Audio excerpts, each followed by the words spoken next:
So this next story is from over a week ago, but I had to share it with you on the off chance that like 5% of you haven't seen this yet. Jon Stewart went to Congress because the 9/11 first responders healthcare bill ran out. Apparently there's like a sunset provision on it or had a limited amount of funds. And so the people who were the first responders during 9/11, they went there bravely. Many died. But of the ones that survived, many of them have horrendous chronic illness because they were breathing in that toxic dust from when the towers collapsed. And, it's all manifesting now. Some people it showed up within just a few years of them being at ground zero and breathing in that toxic dust. But, people, they're terminally ill and they have these exorbitant medical bills that they can't afford. So, Jon Stewart had to pressure Congress the last time. It was Jon Stewart, and then after he did it, Fox News actually got involved and backed up Jon Stewart. I know, surprising. But it was a mix of the pressure from Jon Stewart and from Fox News that made, Congress go, all right, I guess we have to do it. We can't keep blocking this, because Congress was not passing a bill to give these people health care. Insanity. Well, now that bill ran out. It ran out. And so Jon Stewart had to go back to testify in front of Congress, and here's what happened. The breathing problem started almost immediately, and they were told they weren't sick, they were crazy. And then, as the illnesses got worse and things became more apparent, well, okay, you're sick, but it's not from the pile. And then, when the science became irrefutable, okay, it's the pile. But this is a New York issue. I don't know if we have the money. And I'm sorry if I sound angry and undiplomatic, but I'm angry. And you should be too, and they're all angry as well. And they have every justification to be that way. There is not a person here, there is not an empty chair on that stage that didn't tweet out, never forget the heroes of 9/11. Never forget their bravery. Never forget what they did, what they gave to this country. Well, here they are. And where are they?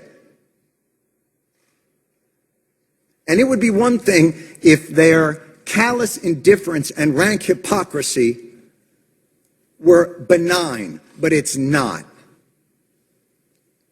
Your indifference costs these men and women their most valuable commodity, time.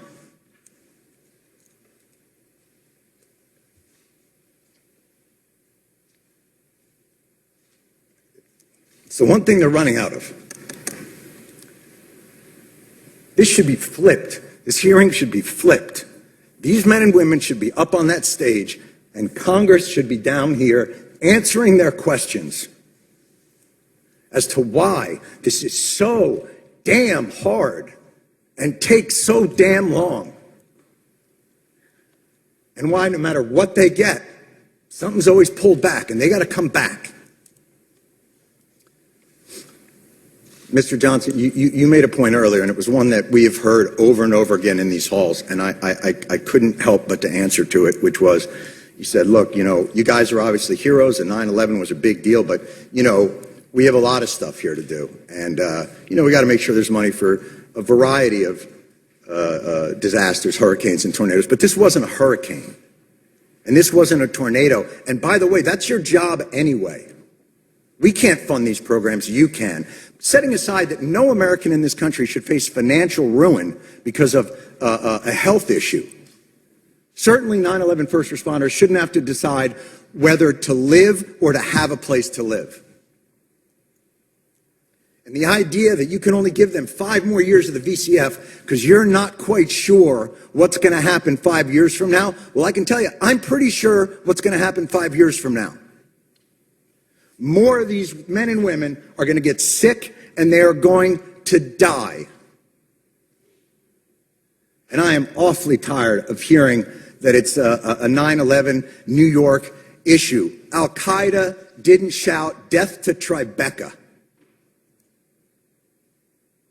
They attacked America and these men and women, and their response to it is what brought our country back. It's what gave a reeling nation a solid foundation to stand back upon, to remind us of why this country is great, of why this country is worth fighting for. And you are ignoring them.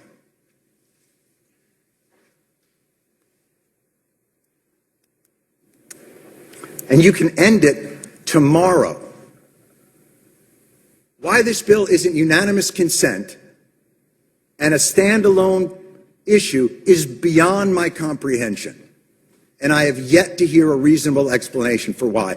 It'll get stuck in some transportation bill or some appropriations bill and get sent over to the Senate, where a certain someone from the Senate will use it as a political football to get themselves maybe another new import tax on petroleum, because that's what happened to us in 2015.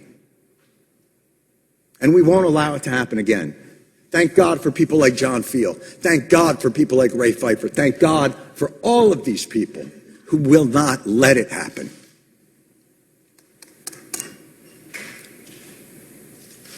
They responded in 5 seconds.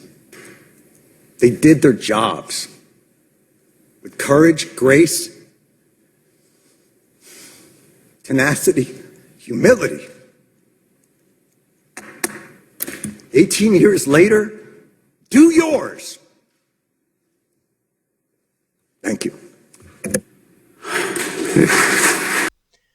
God damn. God damn. I mean, I don't even need to say it because all of you are thinking it, but yeah, I miss Jon Stewart, you know. He actually did better news than the news channels, even though he's a comedian and he made it funny, because he was always, you know, poking fun and exposing the corruption, you know, and how messed up the system is and how screwed up everything is. He used humor to expose powerful people. And he always downplayed it like, oh, I'm just a comedian. Well, yeah, sure. Every now and then you throw in some dick jokes or some fart jokes. That's fine. But you actually were informing people a hell of a lot more than, you know, people watching CNN, where they basically get propaganda from the Pentagon, for example. So it would be great if he didn't retire. I mean, Trevor Noah started out strong, I think, but then he immediately kind of regressed into just doing rah-rah Democratic Party nonsense, which is just so... I mean, how easy is it to only make fun of Republicans or make fun of Trump? I mean, that's low-hanging fruit to the max. Jon Stewart always just exposed the powerful, no matter, you know, what side they were on. And look, man, he's still doing amazing, impressive, important things. And it really is crazy that, let's say Jon Stewart didn't go to this hearing and didn't do this speech. I'm not sure any of us would have even heard about the 9/11 first responders bill running out of funds and Congress not bringing it back up and approving it. I don't think any of us would have heard of it. Or if we did, you know, maybe what? Maybe 20% of the news outlets would have covered it. I definitely don't think it would have been a big story if it wasn't for Jon Stewart shedding light on it. Now, it should have been a big story. In a world that makes sense, it's a big story, but how often do we have stories that we talk about on this show where I say, like, why is this not the most important news in the country? The priorities are fucked up, man. The media's fucked up. The priorities are fucked up. The outrage meter is broken. You know, you'll see people talk for 3 days about a story that I look at the story and I'm like, I don't know why this is the thing that really popped off and became like the number one issue. You know, like Trump said the other day, for example, that he would accept dirt on political opponents from pretty much anybody, including from foreign actors. And the media melted down for 3 straight days. And they acted like it was the most insane thing anybody has ever said. Meanwhile, Trump is actually correct that every single politician in Washington, D.C. would accept that dirt. The idea that you're going to like what? You got dirt from somebody and then you're going to call the FBI? They would not do that. And if they're telling you that they would do that, they're full of shit. Literally, the example Trump gave was Norway. He's like, let's say somebody from Norway contacted my campaign and said I have dirt on Hillary Clinton. What am I going to do? Not take a look at it? And the media was like, oh, we got him. Goodness gracious me. And they covered it for 3 days straight like it was the biggest story in the world. On the list of shit that Trump says and does that gets me pissed, that I want to focus on 24/7, that doesn't even make the top 1,000. And if you're mad at Trump for doing that, you got to be mad at Hillary Clinton for doing it with Ukraine, because she did. So they might clutch their pearls and act like, oh, that's so crazy, but they did the same fucking shit. Why is that the thing that the media focused on for 3 days straight? The outrage meter is broken. Meanwhile, again, if Jon Stewart didn't do this, we probably wouldn't have even heard, or certainly wouldn't have gotten as much coverage that the 9/11 first responders bill ran out. So, Jon Stewart is the man, and he's 100% right on this issue, and Congress should act immediately.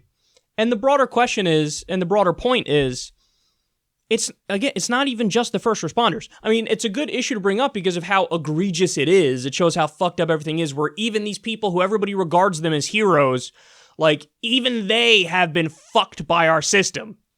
But yeah, it's not like if there's somebody who wasn't a first responder and they have chronic illness and they're about to go broke that, oh, they don't deserve healthcare. No, everybody deserves it, and nobody should go bankrupt over it. This is not that difficult. This is not that hard. And if you argue against it, man, have you been duped?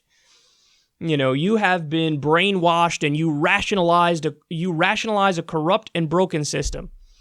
We spent $7 trillion in Iraq when all is said and done, when you extrapolate to 2053, because it includes interest and you know, future costs.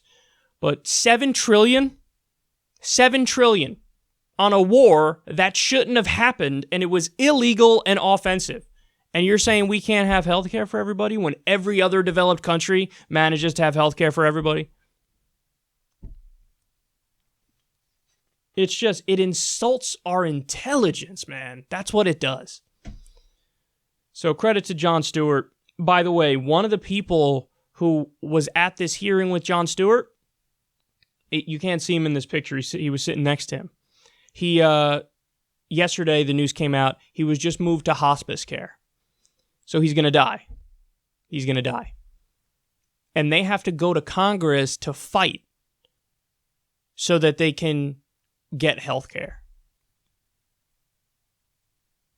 If that doesn't show you how broken our system is, if you don't get it when looking at that, then you're not going to get it, period. You're just not going to get it. It's obvious that the government is working for the for-profit health insurance companies, the pharmaceutical industry, special interests, lobbyists, billionaires, corporations. That's who they're working for. That's the problem, and it needs to be fixed.